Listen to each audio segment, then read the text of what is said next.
itu udah hilang semua. Ya. Hilang semua. Bahkan pelajaran anak sekarang itu kecil sekali. Walaupun tinggal sejarah dan Very mikro. Dan membuat anak sekarang alias yang berusia 35 tahun ke bawah itu tidak mengerti, tidak bisa membedakan mana nation threat, mana nation interest, mana survival of the nation. Nggak paham mereka? Nggak paham.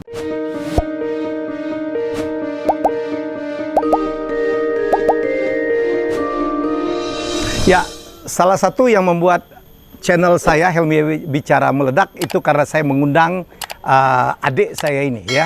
7 bulan yang lalu subscriber saya belum 100.000, dia jadi tamu meledak gitu. Saya tadi lihat 3,9 juta viewers sudah menyaksikan perbincangan kami. Saya ingat betul pertama kali saya menggunakan istilah daging semua.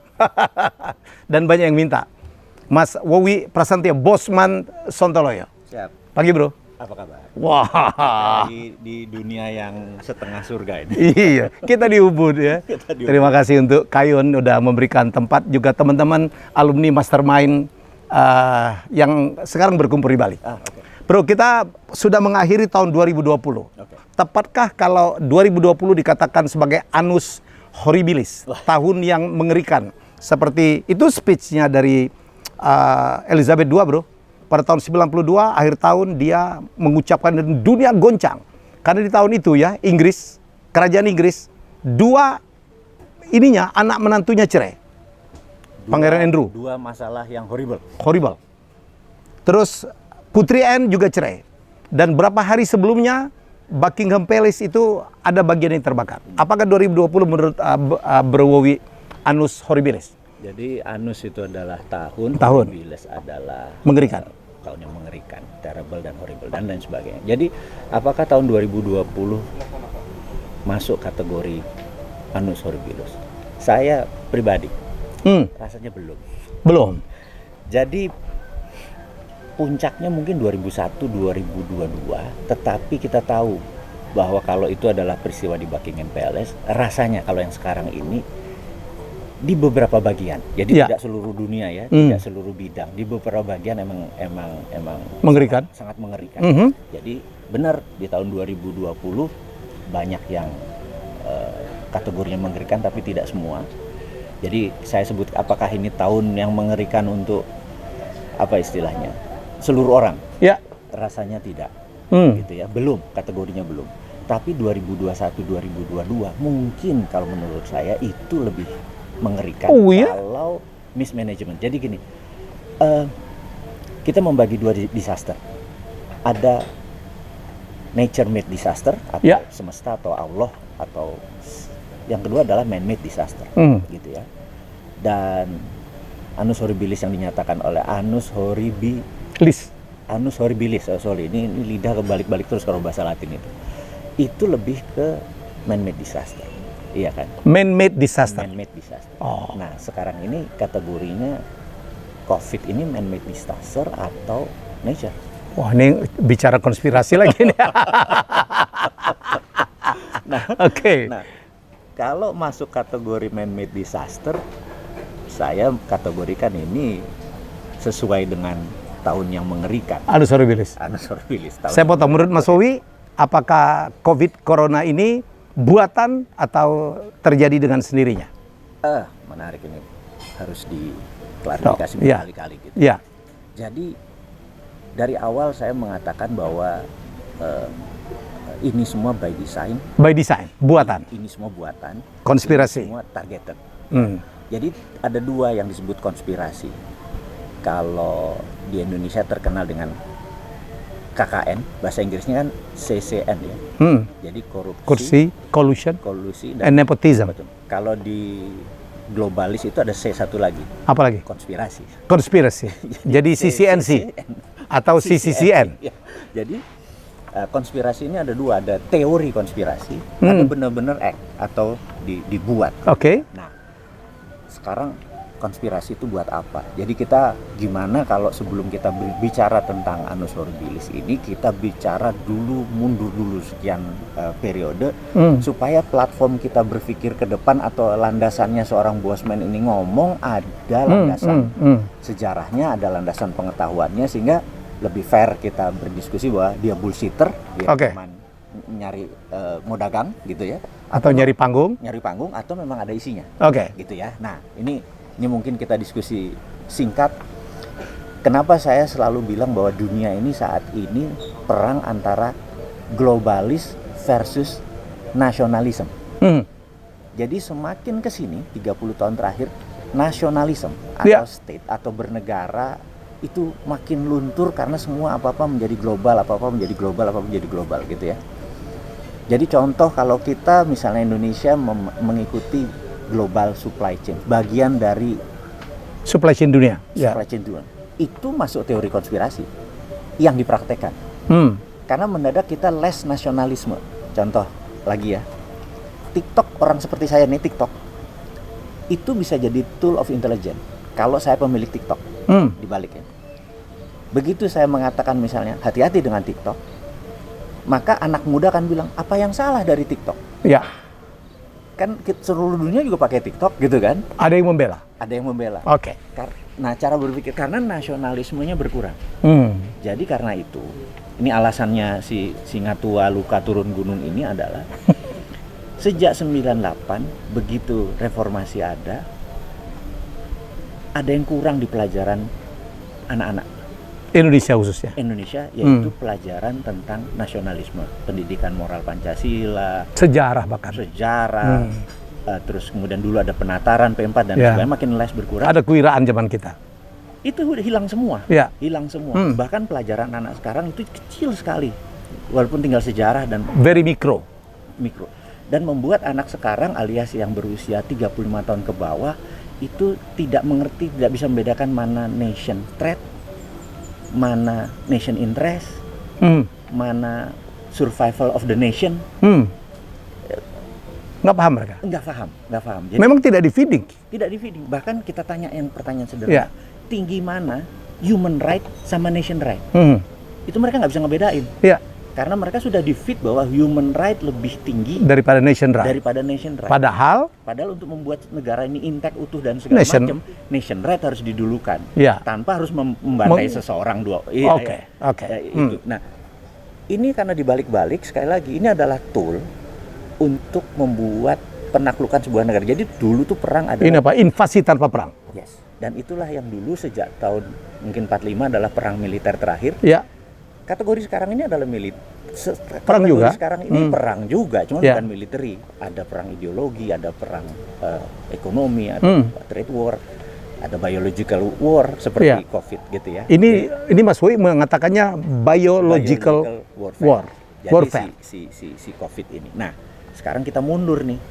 Siapa sih yang launch pertama gitu ya, meluncurkan pertama?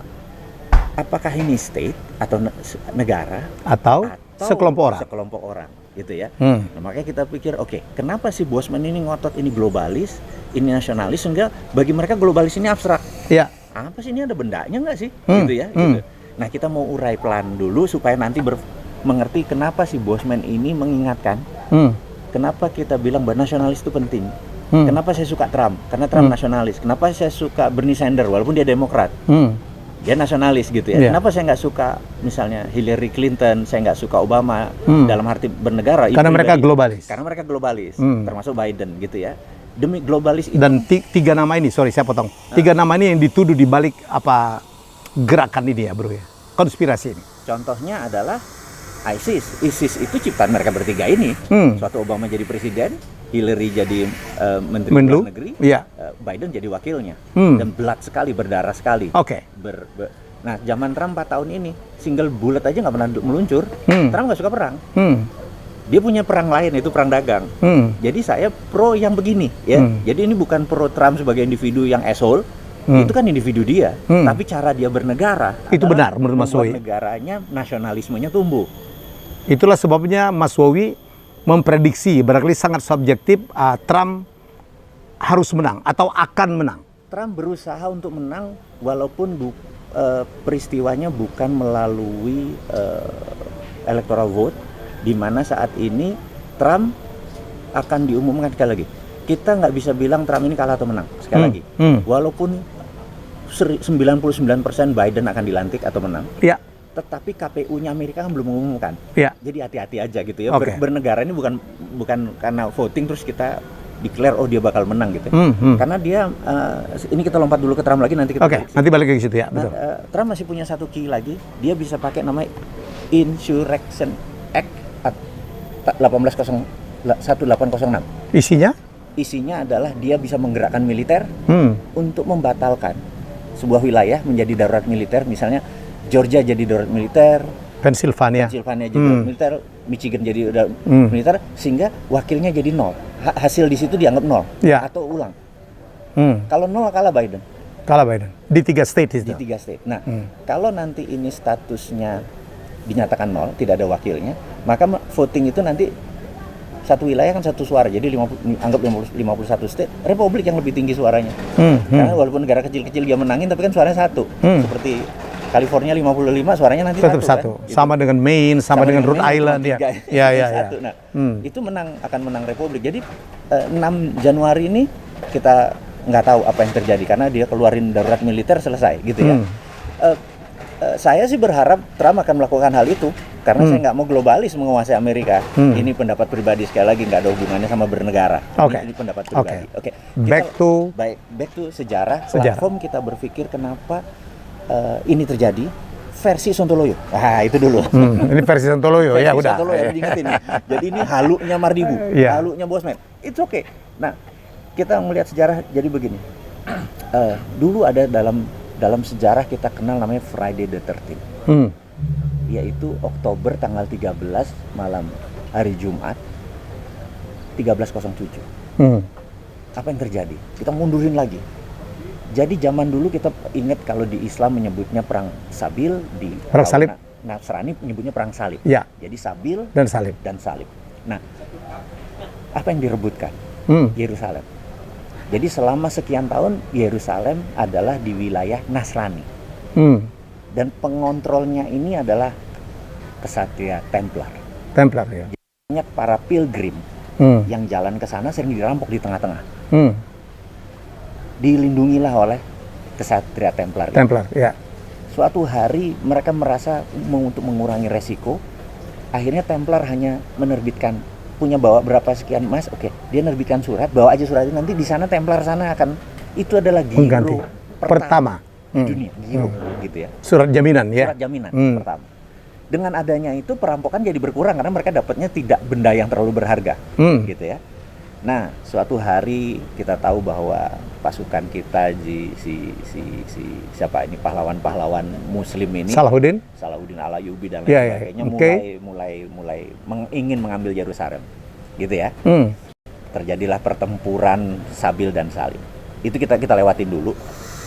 Tapi kita tahu 200 kesatria Templar ini gak ada yang mati sama perang Salib. Mereka jago sekali perangnya.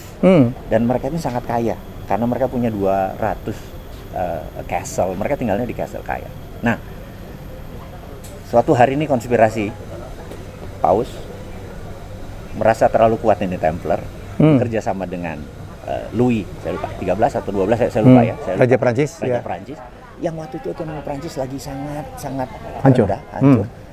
Disarankannya adalah ambil aja hartanya Templar itu. Jadi hari Friday the 13th itu 1307 adalah Perancis kerajaannya menyerang seluruh Templar. Gitu. Hari itu massacre. Mati mungkin sekitar 80% kesatria Templar. Yang menarik adalah begitu selesai mereka bantai dalam tanda petik, tidak ada satu sen pun atau harta pun yang mereka dapat, kosong itu semua. Nah, sejarah itu kan 1307. Sejarah total hilang. Maksudnya kemana nih harta?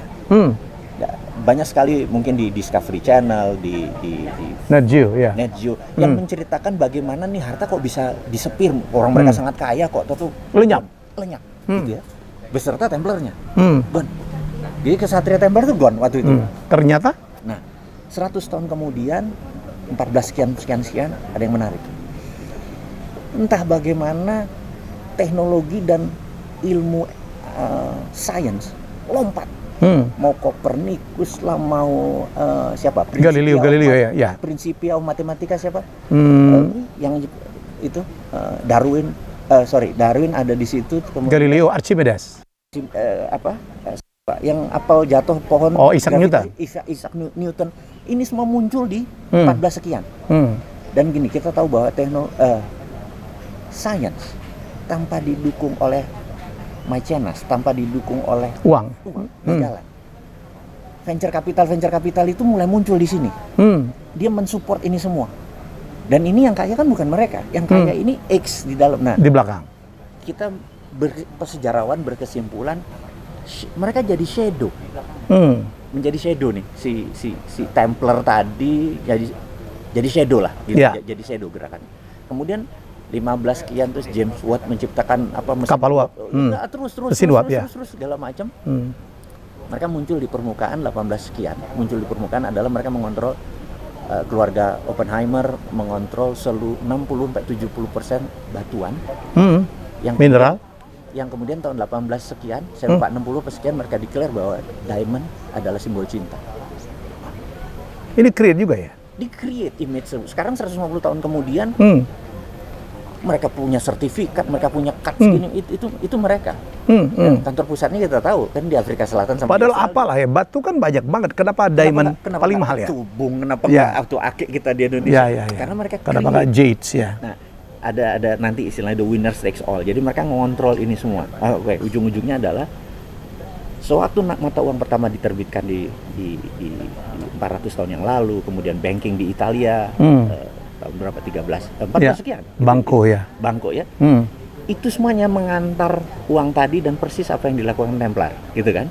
Ini mulai nyambung ya, mulai nyambung. Nah, ada lagi puncaknya di Jekyll Island. 1910. Rapat Demokrat, Rothschild, Demokrat dan Republik. Rothschild bilang, mata uang dunia mau dolar.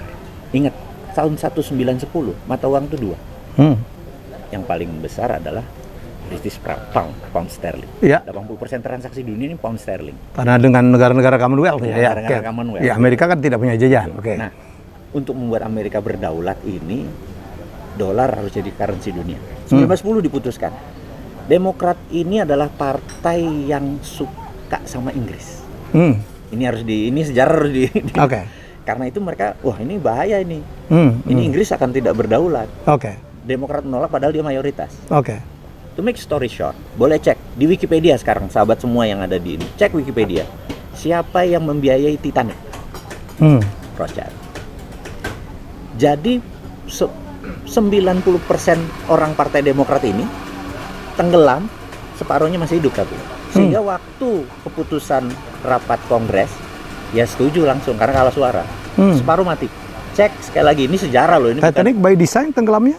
Jadi kita berkesimpulan, jangan-jangan by design supaya ini ditenggelamkan. Iya, itu sekali lagi jangan-jangan bukan. Saya nggak pernah dengar nih. Iya, Tapi kan kita bisa cek apakah benar separuh anggota DPR Partai Demokrat mati di situ. Kan bisa cek sejarahnya.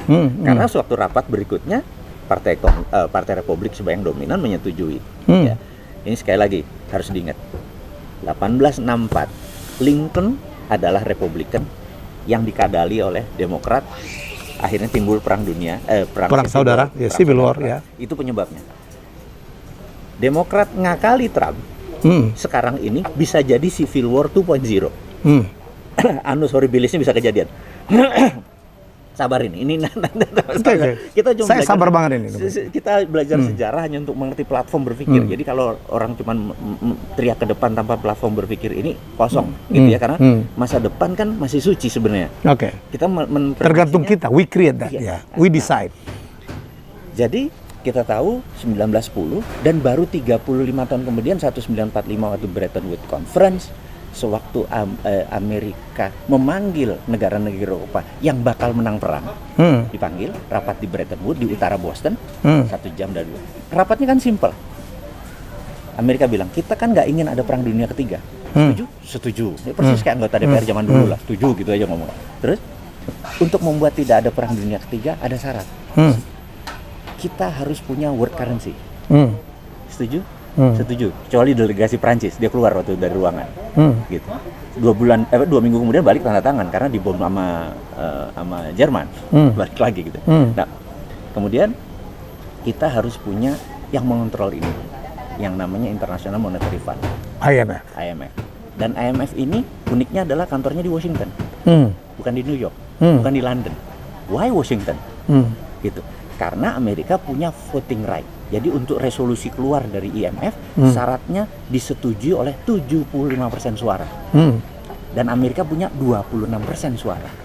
Means, kalau Amerika tidak setuju, cuma 74%. Ini kayak hak veto lah ya. Hak veto. Kan kalau 74% kan nggak pernah resolusinya keluar. Jadi IMF punya siapa? Kan simple, karena punya Washington, gitu aja. Gitu ya. Kemudian harus berdiri World Bank.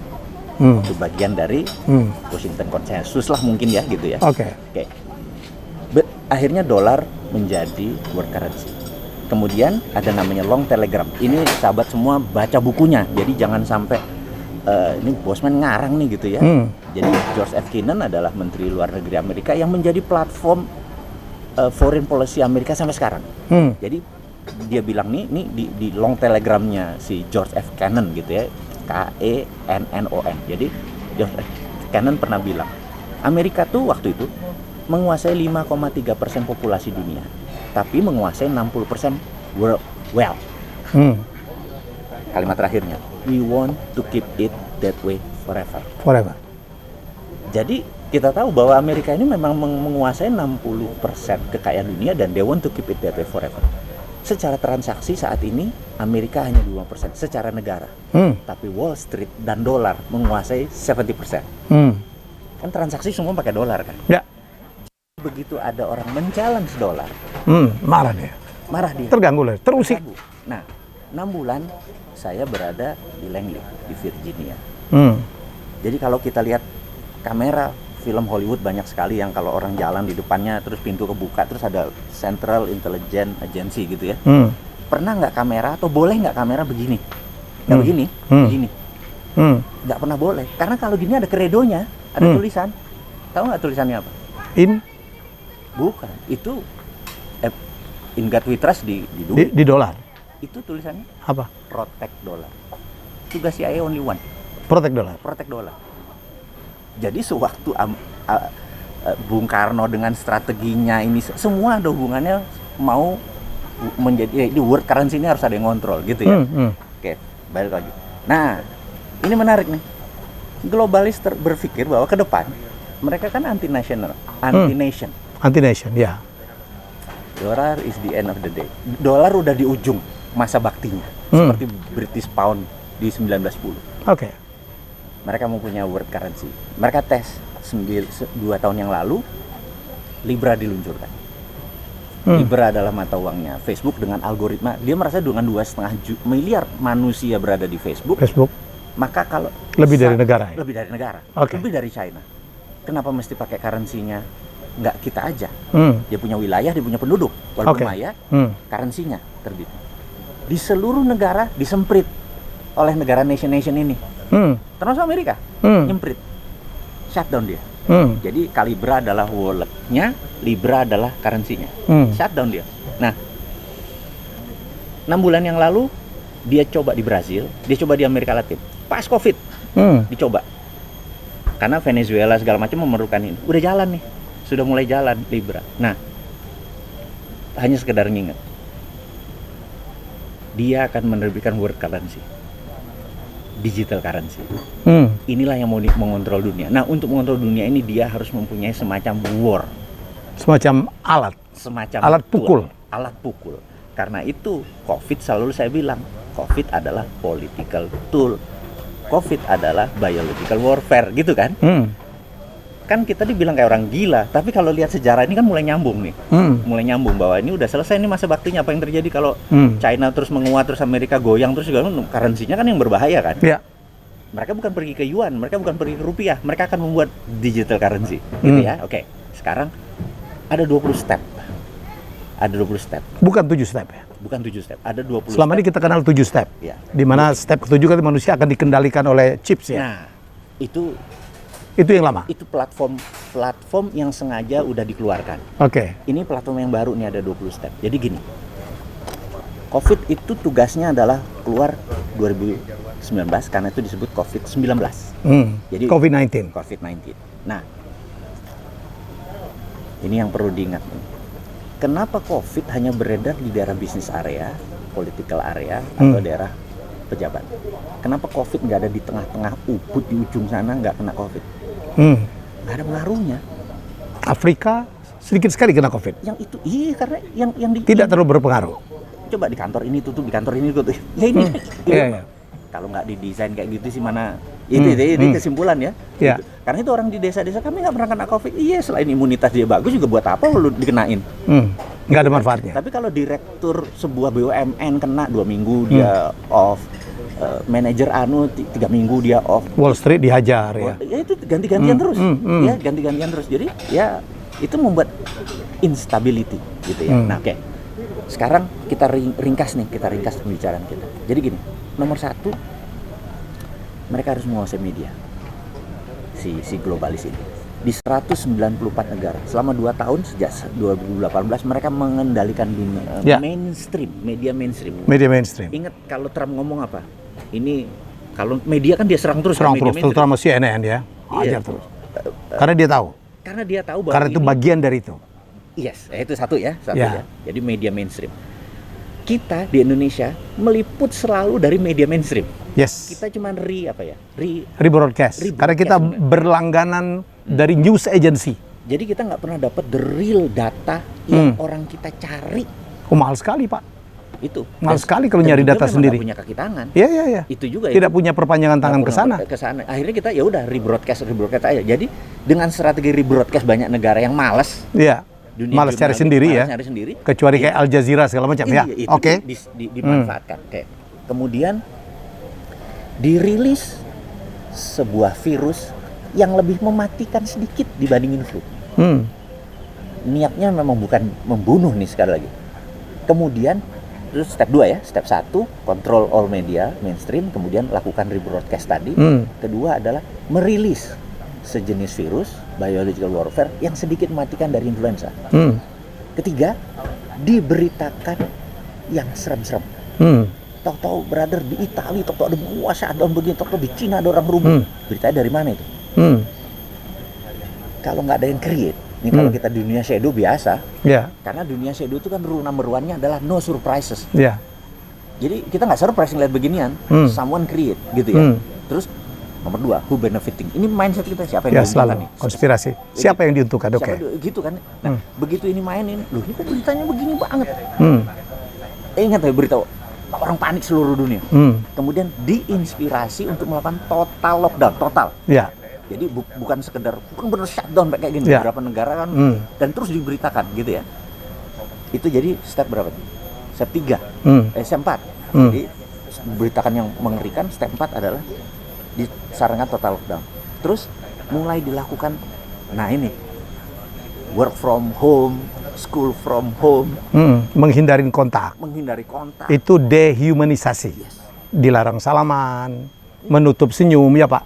Semua itu memang itu memang. Nah, terus itu step berikutnya adalah ini yang kita minta maaf. Kita bicara vaksin. Nah, apakah vaksin ini menyembuh? Ini saya bisa bilang ini placebo vaksin.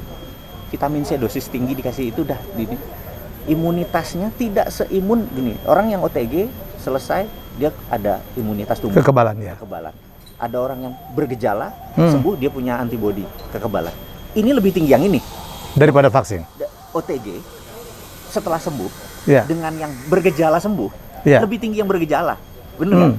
Itu sunatullah lah, hukum alam lah. Ya kan? Nah, vaksin ini tidak lebih baik dari yang OTG.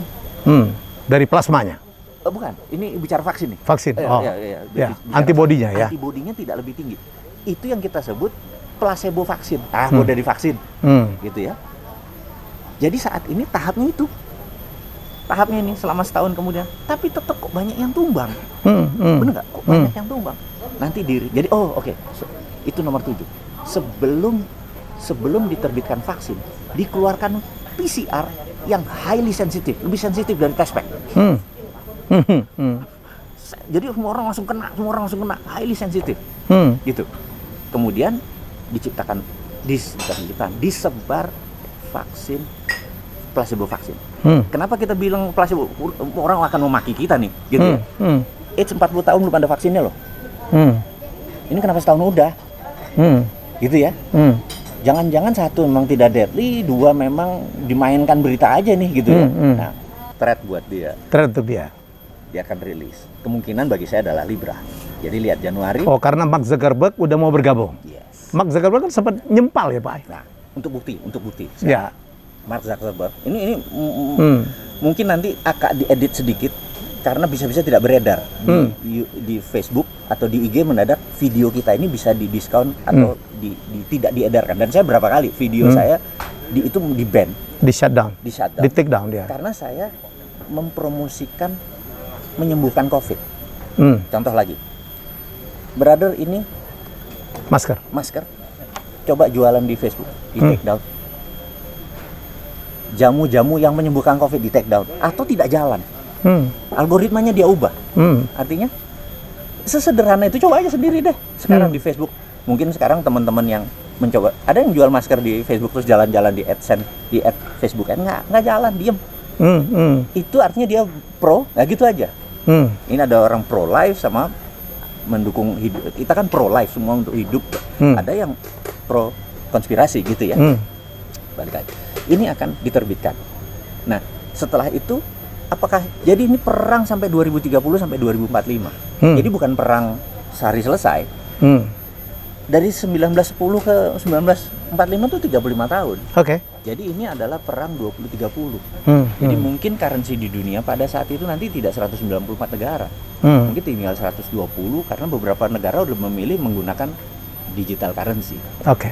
Jadi China dengan renminbi-nya, makanya itu rupiah saya bilang dulu, bos, kalau ingin ini rupiah terbitin. Ya mungkin kita kecepatannya tuh advance gitu ya. Sementara di pemerintahan ada yang konvensional, Konservatif. play safe gitu ya. Nggak mau salah. Nggak mau salah. Sementara orang kayak saya nothing tulus. Iya. Di dunia kan nggak ada yang tulus. Ya. Nggak ada yang tulus di dunia ini. Nggak ada yang tulus. Itu nothing tulus. Nothing tulus. Ya. Jadi kita sikat aja dengan rupiah terbitin. Nah itu kan kayak ada geledek di siang hari bolong gitu kan. Jadi Bosman ini selalu sangat agresif gitu. Karena anti globalis dan sangat nasionalis. Gitu ya. Jadi saya ini kesannya jadi kayak apa ya? Ya mungkin jadi ambasadornya nasionalis deh untuk mengingatkan kembali gitu ya. Nah itu mungkin brother alasan ini semua jadi dan alasan saya memandang ke depan. Mudah-mudahan ini. Ya. Tapi artinya bro, ada perbedaan antara man-made, disaster, dengan apa ya, organic, dengan nature-made disaster. Dengan nature-made disaster. Itu akan merubah apa pendapat Bro Wowi tentang apakah ini annus horribilis atau tidak? Agree. Kalau natural made disaster ini akan bisa disembuhkan. Akan bisa disembuhkan dengan cepat. Kalau man made emang panjang. Iya kan? Nah, jadi kalau ini kita sepakat bahwa ini adalah man made, bagi saya adalah man made, maka ininya panjang. Jadi seperti perang dunia itu adalah panjang. It's a long game. Long game dan itu manusia, man made disaster. Karena diatur ya. Man made disaster. Ini pun sama. Bro, salah nggak kalau saya bilang nggak usahlah kita bertengkar tentang apakah ini teori konspirasi, apakah ini alami, karena yang harus kita lakukan untuk menghadapi tetap 3M itu, ya, pakai masker, jaga jarak dan cuci tangan, bersih. Itu benar. Jadi nggak usahlah. Jadi gerakan anti masker itu totally. Oh enggak. Kita pro life ya. Kita mendukung semua manusia untuk hidup lebih panjang dari semuanya. Jadi tetap jaga jarak, tetap pakai masker, tetap bersih. Dan kalau sakit, untuk yang berat tetap plasma. Jadi saya ini challenge, kadang-kadang men-challenge pemerintah, men-challenge dunia, kadang-kadang ingin hilangkan COVID. Benar? Saya ini bukan anti vaksin, tapi saya pro vitamin. Jadi kita tahu kita mahal sekali vaksin itu. Daripada rakyat kita dikasih vaksin, mendingan rakyatnya dikasih vitamin. Vitamin C, vitamin D, vitamin dosis tinggi. Semua. Atau kasih plasma. Kalau sakit dikasih plasma. Ya, saya kemarin ngewawancarain juga Dr. Khairul Hadi, yang murid kita di Solo itu seorang dokter kulit yang tiba-tiba kena dan di tengah dyingnya parah, dia lebih parah dari lu lah. saturasinya udah Iya, udah saturasi udah turun luar biasa. Nah, udah turun luar biasa. Dan dia bilang sebenarnya kalau saja kan ada 470 ribuan orang Indonesia yang sembuh. Sudah sembuh sama COVID. 50% aja mendonorkan darahnya, plasma darahnya, we can save a lot of lives. Nah, tapi kan yang punya vaksin rugi dong, brother. Kalau gua importir vaksin, lu promosiin plasma, cemana kau ini? Jangan begitu lah. Aduh, ini nyawa manusia, bro. Iya. Kantau sama fulus sama cuan juga, nggak ada Tuhan itu. Nah, inilah saya bilang, kalau manusia berbisnis pakai hati, manusia ke depan pakai hati, mengutamakan Tuhan, selesai. Brother Roy mestinya bisa ngomong lebih bagus dong, lebih baik tentang bagaimana meminta kita menyelamatkan. Ini masalah kemanusiaan. Nyari uang sih nyari uang, tapi kan masalah menyelamatkan manusia, it's another thing yang jauh lebih penting. Jadi pendapat saya setuju dengan herd immunity. Herd immunity artinya heredity. Yes. Ya udah. Sembuh dengan sendirinya. Sembuh dengan sendirinya. Ya, karena kekebalan diangkat ya. Nah, untuk itu manusia kita Indonesia semua dikasih vitamin gratis oleh pemerintah, jauh lebih murah. Ya. Jauh lebih murah itu ketimbang kita menggunakan. Ya, maksud saya gini lah, bro, itu kan dua hal yang berbeda. Kalau vaksin kan meningkatkan kekebalan supaya tidak terkena, betul? Betul. Itu pun kalau proven, ya. Betul. Belum tentu juga nih. Betul. Tapi mendonorkan plasma adalah mengobati yang sedang terjangkit, betul kan? Jadi kita dua kombinasinya, vitamin, dan plasma. Plasma. Vaksin perlu tapi nggak 100%. Berarti juga sempat udah komit untuk mendonorkan plasma darahnya ya? Jadi menurut perhitungan kesehatan, si dokter bilang setelah 2 minggu dinyatakan sehat atau negatif, kita tes lagi. Kalau negatif, nah itu sampai 6 bulan ke depan, setiap 2-3 minggu menyumbangkan plasmanya, menyumbangkan darahnya, plasmanya, itu terbaik. Jadi saat ini saya baru sekali. Udah ya? Oh sudah, karena itu saya kayak berhutang sama kehidupan kalau kita nggak. Berarti kemarin dibantu oleh plasma juga? Dibantu. Jadi menariknya gini, apa istilah CT itu, cycle. Jadi kalau orang di bawah 40 dia dinyatakan positif gitu. Saya itu begitu 22. Karena harus diopname itu, begitu hari ketiga dikasih plasma, hari keempat tuh naik ke 37 sudah. Wow. Jadi baru satu aja sudah naik gitu. Dokter Hadi juga gitu. Iya. Begitu dia di plasma langsung langsung naik. Jadi ini logika supaya sederhananya, tubuh manusia itu sebenarnya punya antibodi, punya sistem untuk memerangi musuh yang masuk. Dia perang. Begitu virus ini masuk, mereka perang tapi kan masih meraba. Kalau ada plasma dari yang sudah menang perang, dia lebih pinter. Ngasih tahu ini cepet pinternya. Karena itu dan itu organik, brother. Organik. Itu yang menariknya. Itu organik. Bukan kimia. Bukan kimia, ya. Ini sebenarnya jadi saya pikir dan kalau sesama saudara kita tadi mau saling membantu, wah itu menunjukkan NKRI. Iya itu kita menyelesaikan dengan saling membantu gitu ya. Darah kita NKRI kita pindah-pindahin gitu ya. Nah itu harus dipromosikan. Mudah-mudahan dengan YouTube channelnya Brother Helmy ini orang nonton, orang terinspirasi lagi bahwa kena COVID itu bukan aib juga lah ya. Bukan aib. Iya, ini dulu kan ada yang ditolak masuk ke kampung, ditolak jenazahnya. Iya, bukan Masya aib. Allah. AIDS itu aib, harus berhubungan badan dulu dan sesama jenis lagi. Itu aibnya berkali-kali. Ini enggak. Jadi siapapun bisa kena, termasuk Mas Wowi. Yang imunitasnya lagi rendah. Jadi yang lucunya adalah imunitas tertinggi itu dengan happiness ternyata, bukan dengan vitamin tadi. Endorfin. Tadi malam saya capek nyanyi-nyanyi hilang semua. Bro, sebelum kita meninggalkan topik COVID, saya mau nanya, ini ada statement yang lucu juga. Mas Wowi kena COVID, itu kena COVID atau di-COVID-kan? Jadi kalau lihat dari sisi, ini pendapat pribadi sekali. Karena ini kan konspirasi ini. Lihat dari sisi kejadiannya adalah begini. Waktu itu kita ada 200 saudara kita lagi ada seminar. Brother Helmy ada di sana, Brother Gita ada di sana, Sandi ada di sana. Ada 17 tim kita yang bersentuhan langsung yang ngangkatin inilah segala macam gitu ya. Yang menariknya adalah tidak ada satupun peserta yang tertular, tidak ada satupun panitia yang tertular, tidak ada satupun teman kita yang tertular, sehingga itu memberi kesan kita targeted, memberi kesan. Kalau enggak ketularan semua. Ini seminar CEO Mastermind di mana kami berempat, saya, Wowi, Gita Wiryawan dan Sandi Uno, menjadi coach. Itu kan kita full body contact sebenarnya, kita kesalahan Iyalah, lah, kita iyalah, segala macam. iyalah. Tapi kok nggak ada yang kena? Hmm. Itu yang dan sekarang saya kenanya dengan saturasi yang turun, bukan sekedar tanpa gejala, saya full gejala gitu. Iya, iya. Terus ini sekali lagi nih. Ini kalau saya adalah pro plasma. Saya ini teori konspirasi. Saya pro plasma, saya memerlukan agent untuk mempromosikan pro plasma, harus ada seseorang yang kena terus dikasih plasma. Karena plasma itu susah, brother. Ini Nyarinya fakta. ya. RSPAD menunggu terus, PMI menunggu terus, saya di hari ketiga dapat. Hari ketiga dapat. Itu kan, Pak, ini agak susah, tapi begitu dapat saya langsung mikir, ya alhamdulillah dari satu sisi. Karena itu saya merasa ini jalan Tuhan. Anggap ini nggak ada konspirasi, tapi yang berkonspirasi yang di atas. Karena dengan 1 juta viewer per hari video kita, dengan 5 juta follower di sosial media, mungkin ini ada impact-nya. Karena waktu video itu diluncurkan ternyata hampir 2 juta yang nonton. Dan ini menginspirasi banyak, akhirnya tuh plasma mulai jadi bergerak. Saya bukan menyatakan kita ambasador plasma, gitu ya. Tapi salah satu orang yang harus mengingatkan bahwa plasma adalah salah satu solusi. Jadi kalau di COVID kan dalam artian positif, saya menganggap kayaknya di COVID kan. Tapi ambil hikmahnya ya. Ambil hikmahnya. Kalau nggak, orang tidak tahu kalau plasma itu bisa menyelamatkan. Tapi ini berada. Kita tahu bahwa berita COVID ini kan mengerikan. Beritanya sekali lagi, bukan COVID. Sehingga waktu kita di rumah sakit, kan kita tahu yang pulang nama banyak banget. Iya. Malam pertama, kedua begini bro, karena nggak bisa didatengin kan. Iya. Totally isolated. Self stock kita tuh yang turun juga ya. Ya turun juga. Lihat kiri kanannya lewat. Nah itu psychological kita emang benar-benar self push. Itu kita nggak bisa orang lain. Harus dari kita ya. Dari kita. Nah itu recovery ternyata kita manusia. Hari satu nangis juga kita, hari kedua recover juga. Dokter kasih semangat karena itu.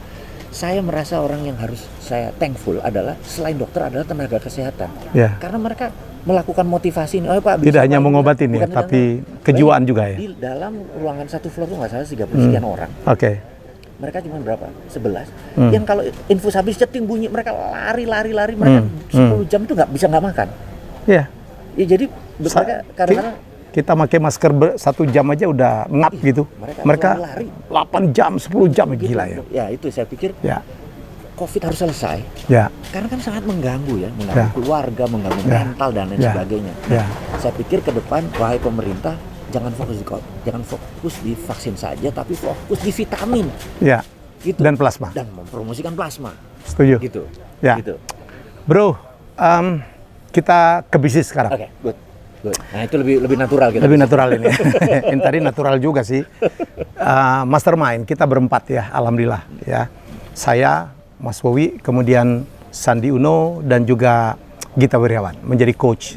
Alhamdulillah ya, banyak menginspirasi anak-anak muda, entrepreneur muda yang butuh bimbingan. They love the program so much karena selalu sold out. Februari ini juga udah mulai penuh juga ya. Insya Allah. Nah, satu di antara 4 nih bro, kita berempat, Helmi Yahya, Wowi, Gita Wirjawan, dan Sandi Uno. Satu diangkat jadi menteri. What are you gonna say? Ke Brother Sandi atau kemana? Kalau Bosman udah dapat jadi posisinya Menko DC Pak. Jadi Menko DC itu bahasa Jawa. Jadi menterinya nanti nunggu aja. Kita tahu bahwa sama Brother Sandi ini punya ini yang sangat tajam. Jadi saya pernah bilang bahwa Indonesia itu terkadang sudah punya pemimpin yang pinter, seperti Habibie, punya pemimpin yang spiritualis seperti Gus Dur gitu. Nah, Brother Sandi ini orang yang bejo, laki. Kalau ditanya keputusannya itu susah kalau udah bejo. Jadi kadang-kadang orang nggak terlalu pinter-pinter banget, nggak terlalu kaya-kaya banget atau ngemiskin-miskin banget. Udah. Tapi kalau beruntung, nah kita tahu kenal dia udah cukup panjang, jalan di dunia itu kok beruntung terus ya gitu ya. Sehingga kalau itu menjadikan dia di posisi strategis sekarang ini sebagai mempromosikan sisi kreatif dan juga pariwisata, di mana kita tahu dua ini adalah anchor untuk membuat bangsa kita bangkit. Kita tahu, kita mundur lagi. Tahun 97-98 ASEAN itu kena krisis. Kita tahu. Solusinya bagaimana? Krisis moneter. Solusinya bagaimana? Ada 5 nih yang kita patokan dulu. Kalau kita datang ke Bangkok, berada di Bangkok tahun 90-an, maka Jakarta 2 kali Bangkok. Tahun 2000-an, Kebalik ya? Kita sama Jakarta, Bangkok sama Jakarta sama. Ya. Tapi 2020 kita datang, gila itu airportnya aja gedenya minta kita. Suwarna bumi ya. Terus kita mendadak Bangkok menjadi 2 kali Jakarta ini. Oke. Apa yang dilakukan oleh Bangkok gitu ya? Hmm. Nah, yang dilakukan oleh ini karena mereka beragama Buddha. Oke. Jadi mereka waktu itu Bumi Pohon Abu Yade bilang, rajanya waktu itu, kami nggak punya duit, bangkrut. Apa yang terjadi? 50 ton emas orang nyumbang. Negara ini Disumbang oleh rakyat. swadaya oleh rakyat. Iya. Ya itu punya sejarah sendiri tuh. Iya. Akhirnya dengan ini mereka berputar gitu ya. Itu satu. Jadi menyelesaikan krisis nih dengan gandengan tangan. Iya. Nggak bisa cuman Bapak Luhut doang. Nggak mungkin Pak. Harus semua orang Diajak. ya, diajak dan Dilibatkan. dan diterima konsepnya. Bukan sekedar terus ya mudah-mudahan dia coba aja deh, yang lain nunggu atau yang lain mengkritik ya. Bukan, harusnya bekerja sama. Kedua, apa yang dilakukan oleh Malaysia? Ya.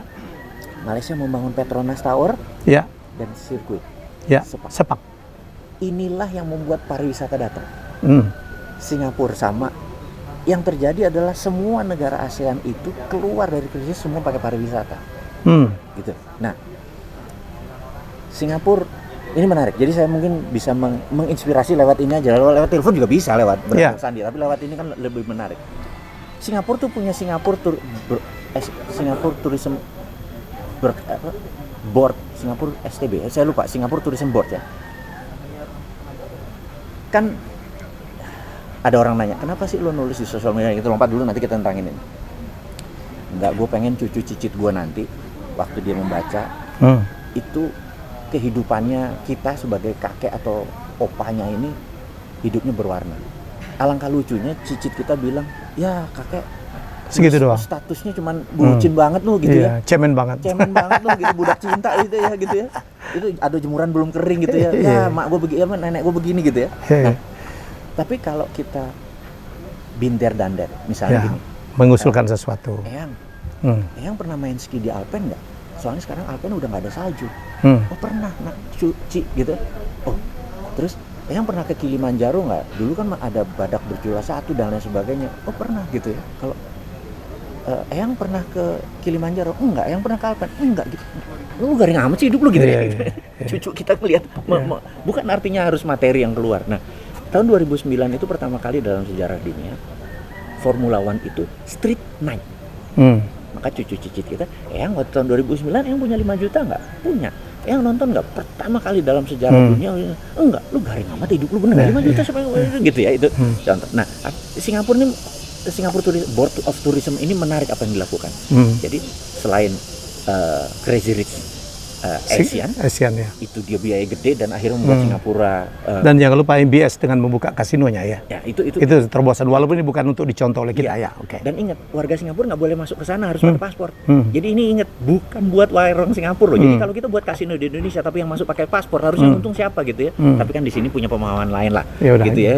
Kalau mereka dagangnya pintar, ingat, warga Singapura nggak boleh main di lo. Kan ditanya paspor. Termasuk kan, juga yang di Genting Island ya. Iya, paspor kan. Ya. Itu kan bagian dari Singapura Board. Yang menarik adalah gini. Jadi Formula One streetnya gini. Mereka datang, misalnya Brother Helmi punya 200 kamar di sebuah jalan, mereka bilang, kamu mau nggak mobilnya ini dilewatin di situ, tapi bayar $1.000 per kamar. Mereka setuju. Ada yang nggak setuju, dibelokin jalannya. Jadi semua itu dapat modal dari yang ini. Negara nggak keluarin duit, negara cuma deal-dealnya aja.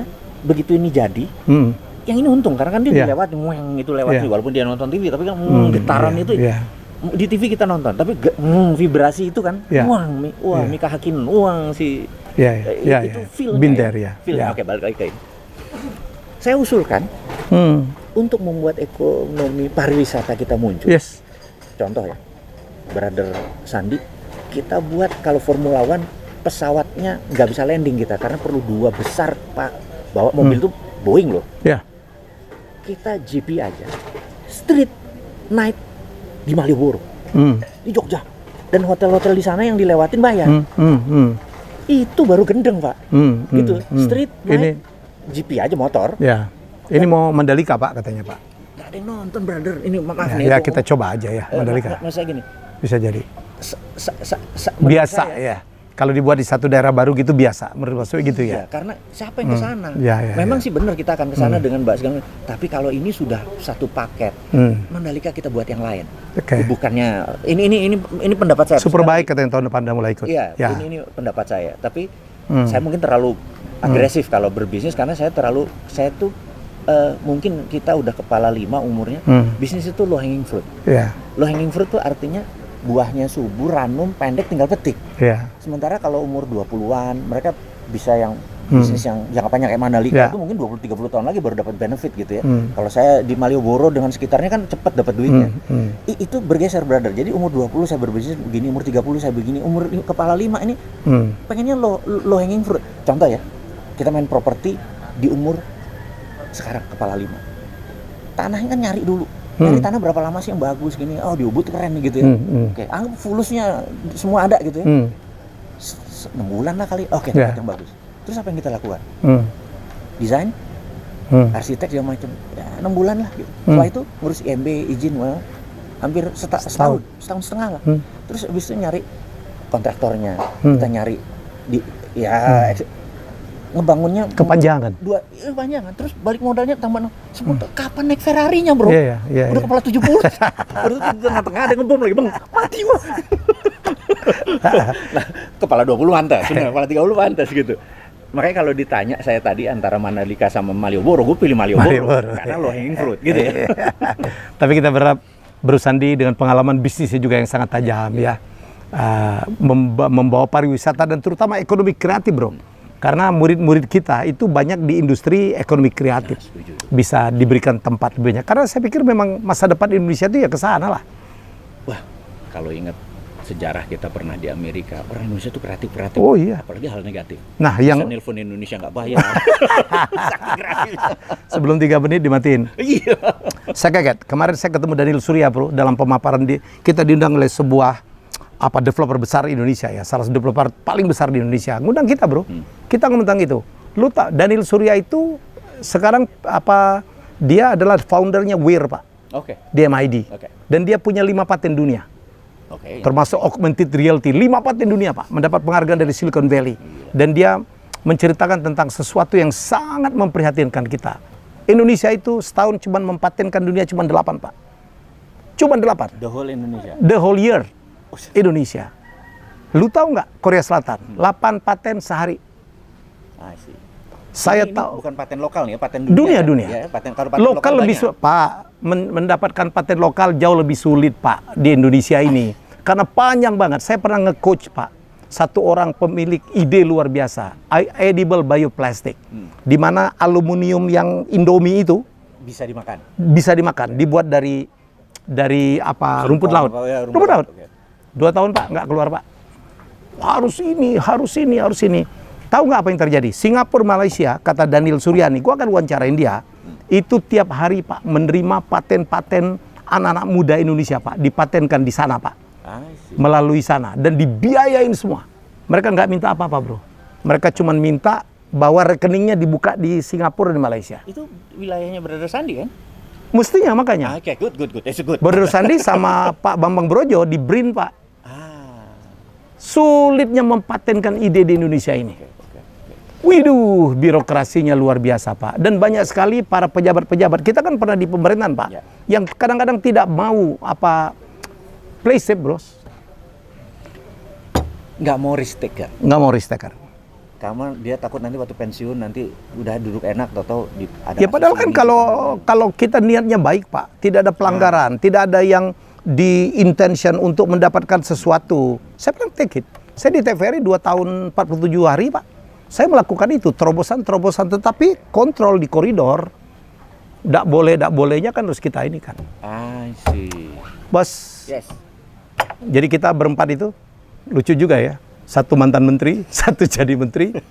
2. Saya sempat diisukan mau jadi menteri. Gue lagi itu menteri KW. Dan ini niat jadi menteri gak jadi. Enggak lah. Jadi 1 lagi Bosman. Katanya mau dicalonin jadi presiden 2024 ya. Presiden KW. Presiden KW. Tapi gini. Kan banyak yang nanya juga tuh. Banyak yang ada mulai menyebut nama Mas Wowi. Jadi gini, kalau pendapat pribadi. Iya. saya kayaknya bukan makhluk politik. Yes. Sementara ini statement ya. Kan banyak sekali yang wah nih Mas Wowo ini ujung-ujungnya politik nih. Ya. Politik. Tapi gini, yang ngomong ini kalau berusia seperti saya atau lebih tua akan ngerti bahwa nggak mungkin. Gini loh, kita ini berhutang pada bangsa sendiri. Ya. Kenapa yang jadi presiden atau jadi pemimpin nanti usianya kalau perlu saat ini 40 tahun ke bawah. Ya. Masih 4 tahun lagi mereka untuk menyiapkan masa. Nah, pada saat itu yang kita harapkan nanti di 2024 ke sana adalah kita tahu bahwa old mind doesn't work. Karena ini new mind. Ya. Jadi bukan umur ya. Ya. New mind itu bukan mentang-mentang umur gua 60 gua merasa gua old mind, enggak. New mind ini adalah mereka yang mengadop apa yang terjadi sekarang. Nah, ini yang kita pengen bahwa tahu nggak apa yang terjadi di 2030. Jadi tahu nggak yang terjadi sekarang. Jadi kita sering mempredik, sering benar karena kita mau men-challenge old mind doesn't work. Loh, new mind begini loh, nanti digital currency, makanya itu kita terbitin rupiah, nggak dianggap nggak apa-apa gitu ya. MMT adalah modern monetary theory. Kita pakai printing money, Amerika pakai printing money. Ini buktiin. Ini buktiin. Saya nanya sama brother kita. Bro, Angkora di 2011 panen dana dari luar, bener nggak? Waktu itu kan gede-gedean. Kita tanya. After the crisis 2008 ya. Ya. Rule of thumb-nya gini. Sewaktu tahun 2008 krisis, apa yang Amerika lakukan? Ya, printing money. Printing money. Nah, printing money itu untuk tidak inflasi hukumnya gampang, harus ada sektor produktif. Ya. Jadi waktu dia printing money itu hanya menyelesaikan, misalnya Brother Helmi punya utang 1 miliar, dipinjemin sama bank 1 miliar, utang ke saya 1 miliar, saya punya utang lagi ke A, ke B, C, kan begitu itu printing money kan muter, nol semua kan balance sheet kita, balik ke bank, balik ke bank, uangnya inflasi. Gimana tidak inflasi? Harus ada sektor produktif. Jadi pertama diterbitkan tuh menyetel ini semua. Sektor produktif mana? Negara kayak Amerika produksinya terbatas. Maka dia pasti ke negara-negara ketiga ya. Negara ketiga. Jadi hutang itu wajib diadakan demi negara ketiga ini menjadi di balance ini mahal sektor produktif. Nggak ada inflasi. Karena itu mereka panen. Jadi di 2020 ini printing money semua negara. Inggris printing money, itu printing money itu, Amerika printing money, China printing money. Yang dia butuhkan adalah negara yang pemimpinnya seneng utang. Ini harus ditekankan. Karena kalau dia printing money, dolar Amerika siapa yang nelen? Yuan siapa yang nelen? Gitu ya. Harus mengalir itu. Harus mengalir. Nah, inilah yang saya bilang, yuk kita printing money. Kok takut? Dengan alasan, wah lo mau bikin inflasi. Ya bilang, sektor produksinya aja, jadi terbitin sesuai dengan dengan produksi kita, nggak usah tinggal penyalurannya yang harus dibenerin ya. Karena itu wilayah di kawasan ekonomi khusus saja. Ciptakan aja 30 biji kawasan ekonomi khusus, uang beredar di situ. Ini contoh. Tapi sekali lagi kan karena bosman ngomong cara santun nggak dianggap, ya ngomong pakai nyeleneh, nyinyir. Ya bagi mereka yang baperan harusnya jangan jadi pejabat. Ada 2 orang mau sukses. 1, kalau baperan jangan jadi pejabat. 2, kalau baperan jangan jadi pengusaha. 2 aja. Sengsara hidup lo. Jangan baper aja, Pak. Jangan baper aja. Baperan itu hanya untuk bucin lah, budak cinta. Bucin, Jadi kalau pengusaha yang udah baper dibuang gitu ya. Pejabat juga buang. Maksudnya karena gini ya, yang gue tahu nih, yang saya tahu. Allah tersering menaruh kebenaran di tempat yang kita tidak sukai. Saya ngalamin, benar, nggak suka kebenaran di situ daripada kebenaran yang kita suka. Itu law of nature, jangan jadi waktu kita ngomong dengan cara halus 2-3 tahun sebelum ini kok nggak didengar. Ya udah kita nyeleneh sedikit tapi kan kita nggak pernah nyinggung instansi, kita nggak pernah nyinggung individu. Dan ada 2 syarat berikutnya. Pada saat kita mengkritik harus kasih solusi. Jadi misalnya bro, gila lu pakai baju hitam, jelek lu sebenarnya. Lu kalau putih lu lebih terang. Misalnya kalau lu jelek lu baju hitam, itu mengkritik tanpa solusi, itu salah. Jadi bosman selalu mengkritik full solusi. Jadi walaupun dihajar oleh buzzer. Buzzer itu dan hater. Hater ini mungkin nggak dibayar. Dia memang nggak suka aja, menganggap dewanya dia, orang yang maha benar yang menjabat sekarang ini dihina. Sehingga dia membela itu patriotismenya dia untuk ini, fanatismenya dia membela. Nggak apa-apa. Tapi lucunya gini. Jadi saya mengharap buzzer dan hater ini terus aktif, jangan diam. Teruslah serang bosman. Terus serang, karena gini. 1, kita jadi tahu ukurannya. ya. Dua, oh dia nggak ngerti, oh dia nggak baca buku. Iya. Ini nanti saya cerita tentang ini lagi. Terus yang lebih penting lagi algoritma sosmed, itu FB, IG atau YouTube atau TikTok, itu dia tidak melihat respon positif atau respon negatif. Selama respon itu dianggap aktif. Iya. Selama ada hashtag. Selama ada hashtag. selama ada interaktif itu, tektok walaupun berantem itu dianggap. Nah, semakin Anda pukul kita, semakin kita beredar. Oke. Kalau lu diem, ayo mati. ini cerita bahwa kenapa waktu diserang kita nggak pernah melakukan klarifikasi. Karena yang kita harap adalah pukulan-pukulan tadi gitu ya. Gitu. Jadi terima kasih kepada hater, terima kasih kepada buzzer gitu ya. Karena Anda lah membuat 1 juta viewer per hari nontonin videonya si Sontoloyo ini gitu ya. Nih, fakta kuantitatif. Saya akuntan kuantitatif. Pada saat Mas Wowi diserang oleh buzzer, termasuk ada satu orang itu yang nggak perlu gue sebut namanya, yang membuka sampai titis segala macam, gue ketawa karena I'm his friend gitu. Sekarang mana yang menyerang dia? Ini temannya Helmi Yahya nih gitu. Dan gue ketawa. Berapa follower sama subscriber lu naik bro pada saat lu diserang? Jadi naik hampir 150%. 150%? Dari 400.000 ke 1,1 juta. Nah, makanya teruslah serang dia. Kita perlu algoritmanya, benar. Bukan perlu kata-katanya, iya kan? Apalagi dipakai robot. Ulang-ulang. Oh iya, cocok kali itu. Bila perlu bayar ya. Gratis ini. Betul.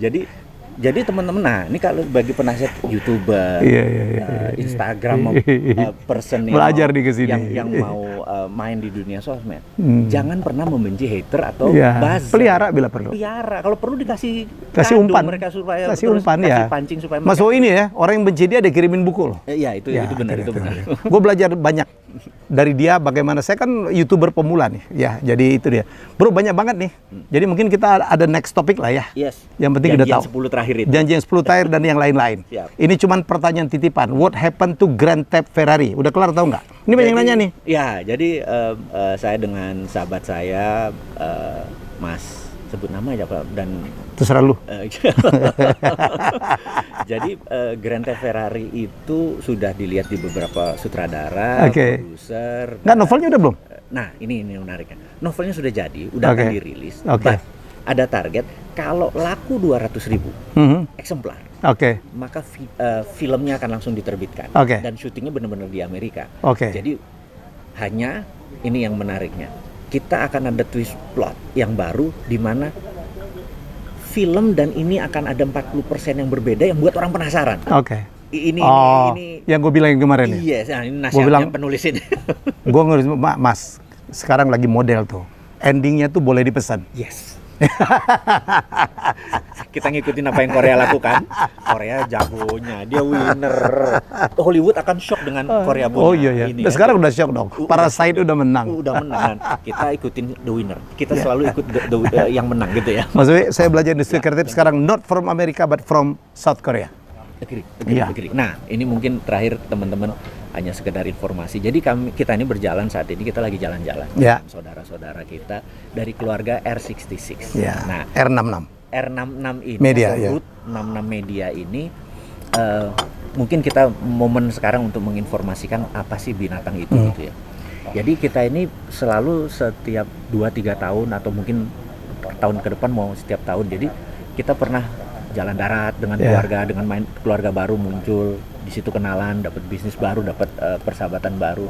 Terus misalnya kita nanti mau ke New Zealand jalan darat dan sebagainya, paket murah lah, kita nggak mau mahal. Terus saya berdua ini penggemar film romantis yang berjudul Route 66 dari Chicago ke to LA. Itu Pasadena gitu ya. Dan kita ingin mengikuti Route 66 tapi paket murah. Nyetir sendiri pakai camp segala macam. Nah, dari mana duitnya? Kan kita nggak mau duit tabungan, kita mau buat satu usaha yang keuntungannya buat jalan-jalan. Nah, itu ceritanya. Jadi kita buat namanya apa, media? Route 66 Media. Route 66 Media, tapi berat bro, jadi R66 Media. R66 Media dan tagline kita adalah mungkin the first media content network di Indonesia. Nah, mungkin nanti di sesi berikutnya kita dan kita akan bahas juga dengan salah satu foundernya itu Ishak Chandra. Ya, itu kita akan terangin. Kita akan diskusikan itu. Ya, jadi kadang mimpi itu bisa jadi bisnis dan nggak main-main loh.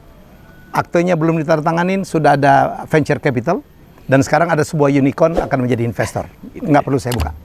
Thank you, bro. Sama-sama. Ya. Sukses. Ya, salam sukses juga untuk salah satu our brother ya, Sandi Uno. Semoga bisa membuat Indonesia makin maju dan we are all behind you. Ya. Oke, kita ketemu lagi. Masih akan ada perbincangan saya ya dengan Mas Wowi dan kita tutup ya. Terima kasih dan salam sukses.